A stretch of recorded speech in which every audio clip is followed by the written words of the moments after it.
Less spending would be our solution. On the other hand, you'll get a break if you're buying a new car. The sales tax will be lowered to 5% through December, meaning a $15,000 car won't cost you $16,200. It'll cost you $15,750.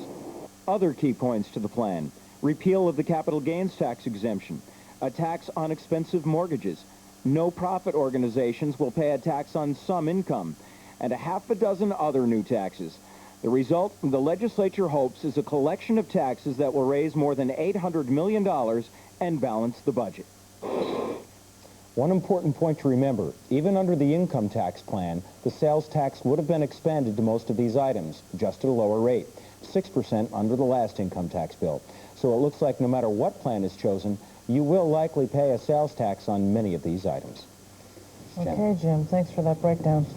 Well, it's going to be at least 48 hours before Governor Weicker announces which of 3 options he'll take on this last-minute plan by lawmakers. This is their 3rd version of a no-income tax budget, and the governor has vetoed the other 2. But the pressure to pass a plan is mounting. Channel 3 political reporter Doobie McDowell has talked about that with Mr. Weicker. Doobie is outside the governor's office now with a report and some analysis. Doobie, is the governor tonight sending any signals? Well, Don, I think it's fair to say that right now the indications are that the governor is going to veto this bill. He told union leaders this morning he wouldn't just let it go into law without a signature. He would either sign it or veto it. And I think it's fair to say the chances of him signing it are slim. But first, let's take a look at what his options are. The governor has 5 days to decide whether he signs the budget bill, vetoes it, or does nothing, letting it become law without his signature. He says the state will know his decision before Friday. I think you're talking midweek. Doobie, I wouldn't want to go ahead and say whether that's Wednesday or Thursday, but I figure that's the time bracket we're talking about. If Governor Weicker obeys the people calling his office, he'll veto the budget. Okay, well, I will tell him. Thank you for taking the time to call. Bye-bye. Good afternoon, Governor Weicker's office. Can you hold, please? Thank you. Good afternoon, Governor Weicker's office. Can you hold, please? Thank you. The calls ran 6-1 in favor of bringing the legislature back for another try. Weicker must also consider the $354 million in union concessions that are gone but could be renegotiated if the state employees support a budget. Union leaders met with him this morning and are clearly leaning towards a veto. Our position has always been that we want to save jobs and that we want long-term stability for state employees. And if Coalition 3 meets that goal, then we'll take that into consideration. Right now, I'd have to say it doesn't even come close to meeting that goal. Then there are the legislators. Many would just as soon see these chambers stay empty, assuming they may have to return in October if this budget can't bring in the revenue. I haven't made that decision final, but I think I may end up asking him to let it become law because the Senate will not support an income tax. Keep in mind, Governor Weicker has always said a budget must have 4 legs like a table. Last night, his office issued this analysis, which attacked the budget for not working on any of those fronts. I might add, I'd like to get out of the building, too. But I didn't get elected to get out of the building. I got elected to do the job in the building. If Governor Weicker is going to go ahead and veto this, well, why didn't he just do it last night as he did with the 2 previous plans? Well, by holding off a little bit, he can perhaps build some opposition to it. We do stories telling you about all the taxes that are going to be raised. Of course, any plan would raise taxes. And we can also report to you about the positive phone calls coming into his office. He said last night he wanted everybody to see exactly what's in this plan. He said even some of the legislators don't realize everything in this plan. Perhaps he hopes that people will be unhappy with it and would be willing to see lawmakers come back in here for another try. Don and Janet. All right, thank you, Doobie. We'll look for some word from the governor, possibly as early as Wednesday. That's right.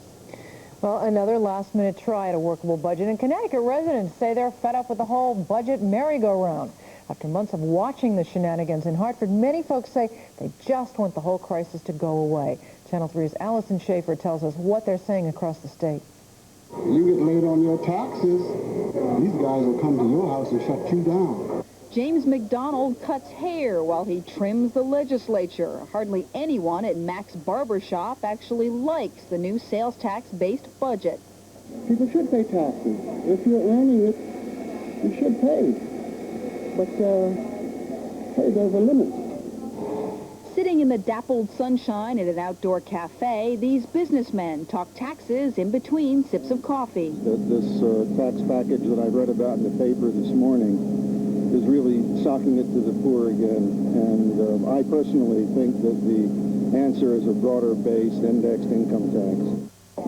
Up the coast at Brantford's Dutch Wharf Boatyard, folks think the legislature should have focused more on slashing spending. It's going to cost me more money no matter which way.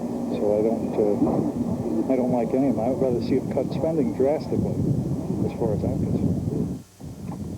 At Hammonasset State Park, some beachgoers soaked up sun, relieved that the current budget plan does not include an income tax. I don't want an income tax. I think we're taxed high enough here in Connecticut. And, you know, I hope the whole budget goes through very soon. And at the Clinton Manor Shopping Plaza on Route 1, shoppers say they don't care which budget becomes law. They don't like any of them. This whole state is just a disaster right now. I don't know what's going on. I don't know, somehow they've got to solve the problems that we're having. A lot of people moving out of the state. Two huge opinions on the budget mess loom over East Haven. Every single day, drivers on I-95 get reminded that the budget mess is still far from resolved. And every single day, we get a little bit older and deeper in debt. Allison Schaefer, Channel 3 Eyewitness News.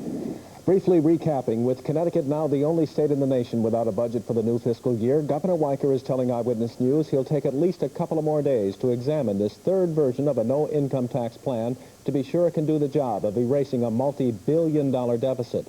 Channel 3 political analyst Bob Conrad believes Mr. Weicker will veto this plan and put the burden back on the General Assembly to override that veto or come through with the income tax budget Mr. Weicker has favored all along.